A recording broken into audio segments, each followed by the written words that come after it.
दिया। नहीं नहीं नहीं, कितना बड़ा कृपालु है, दयालु है, और फिर भी हम भगवान में ही कमी ढूंढते हैं। मैंने ऐसा देखा है कि लोग भगवान को ही कमी ढूंढने चलते। एक बार दो व्यक्ति चले और उन्होंने कहा आज हम लोग एक नए विषय का शोध करते हैं।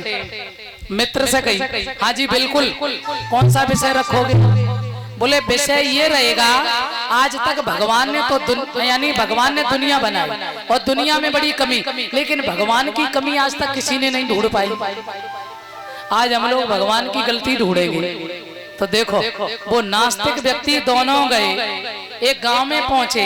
गांव में पड़ा था छप्पर, बापे बेल कद्दू की, उस पे लगे बड़े बड़े फल। सो एक मित्र ले रहे कलम कागज साथ में, वो एक रहे बताने पे। बोले भैया, बोले हाँ देखो भगवान की गलती नंबर 1 नोट करो। क्या बताओ? इतनी नाजुक सी बेल और इतना भारी फल है, अरे क्या जरूरत थी इतना भारी फल लगाने के लिए? इसमें छोटे फल लगा देता। इससे ये मालूम होता है कि भगवान बेअकल है। देखो ऐसे नास्तिक लोग बोले भगवान को अकल नहीं है। उसने कहा रे वाह, क्या आपने शोध किया है, आप तो सच में बहुत पढ़े लिखे, बहुत अच्छी बात। ये तो गलती आज तक किसी ने ढूंढ ही नहीं पाई। अब वो दोनों आए और जय जेठ की दोपहर आम को बगीचा में लो, सो दोनों लेट गए और नजर पहुंची ऊपर, आम पे फल लगे। और उसने कहा देखो मैंने कहा था भगवान को बिल्कुल अकल नहीं है। हाँ भैया, बोले हाँ भगवान की गलती नंबर 2 नोट करो। क्या? बोले बताओ वो छप्पर पे इतनी नाजुक बेल, उस पे इतना भारी फल है, ये इतना बड़ा वृक्ष और इतना छोटा फल। अब भगवान को अकल होती तो ये फल वहां लगा देता, वो फल यहाँ लगा देता। भगवान समझ गए, रुक जाओ। दोनों लेट गए और जैसी माया रूपी आंधी आई, सो एक आम का फल टूट के गिरा, सुबह की नाक पे गिरो। अब कलयुगी भैया इंसान कितने पुराने जम, हाँ, और नाजुक नाक जैसा नाजुक अंग, और जैसे ही नाक पे गिरो सो बेहोश। इतने से फलते बेहोश। अब दूसरों मित्र गए दौड़ के और पंखा लाओ, पंखा कर रहा है, कहीं कुछ कर रहा है, पानी लाएं कि पंखा लाएं कि बिजना करें कि क्या करें। अब तब तक उसे होश आ गया जो पड़ा था, जो गलती ढूंढ रहा था भगवान की। बोले भैया तू कुछ मत कर। तो बोले जे 2 गलतियां काटते भगवान की, ये कौन ना है? हाँ दोनों काट दे। काहे? जब इतने छोटे फल ने हमें अधमरा कर दिया, और कहीं बूफल हो तो छप्पर वाल हो इतना भारी, तो गोविंदाय नमो नमः, बोल सच्चिदानंद भगवान की। हाँ तो लोग कमी ढूंढने निकलते हैं। इसलिए भगवान ने कितना बड़ा लेंटर डाला, कितनी बड़ी हेलोजन लगाई है, जिस प्रकाश से दुनिया प्रकाशित हो रही है। आ जाइए, उस परमात्मा का दूसरा नाम है चिद। चिद माने प्रकाश। हम कोई चीज पढ़ते हैं तो बल्ब की जरूरत होती है?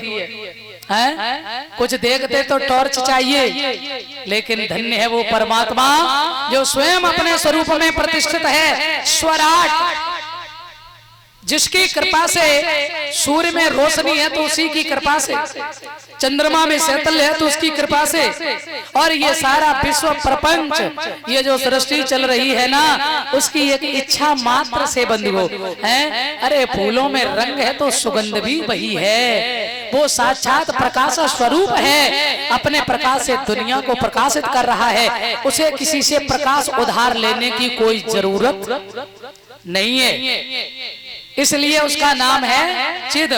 और नंबर 3 उस परमात्मा का नाम है आनंद। अच्छा आनंद किसे कहते हैं?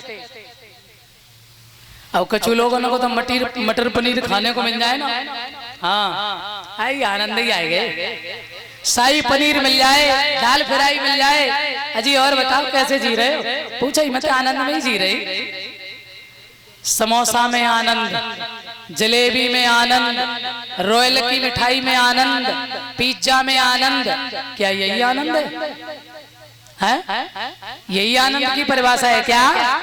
अरे नंद घर आनंद भयो जय कन्हैया लाल की, अवध घर आनंद भयो जय राजा राम की। तो आनंद कृष्ण है कि है? आनंद ही कृष्ण है, कृष्ण ही आनंद है, राम ही आनंद है, आनंद ही राम है। जो आनंद गोस्वामी तुलसीदास लिख रहे, जो आनंद सिंधु सुख राशि सी कर देत रहे लोक सुपासी, और जो सुख धाम राम असनामा। जिस आनंद के सिंधु से एक बिंदु भी किसी को प्राप्त हो जाए तो सारा विश्व प्रपंच आराम विराम विश्राम का अनुभव करता है। आनंद कोई बाहर की चीज नहीं है, आनंद कोई भोजन नहीं है, आनंद कोई वस्त्र नहीं है, आनंद का नाम एसी नहीं है। 4 गाड़ियां एसी हो गई तो आनंद, इतना सस्ता है आनंद। अरे ऋषि मुनि साधक करते करते तपस्या सारा जीवन गंवा देते हैं और फिर भी उस आनंद की एक झलक नजर नहीं आती है। और हमने उसे कहां ढूंढा? बोले समोसा में, जलेबी में। कितना सस्ता बना दिया आनंद को। आनंद तो सिवाय भगवान के दूसरा कोई है ही नहीं। नंद घर आनंद भयो जय कन्हैया लाल की, अवध घर आनंद भयो जय राजा राम की। और बताया है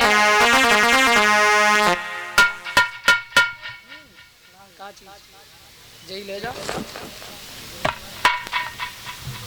ले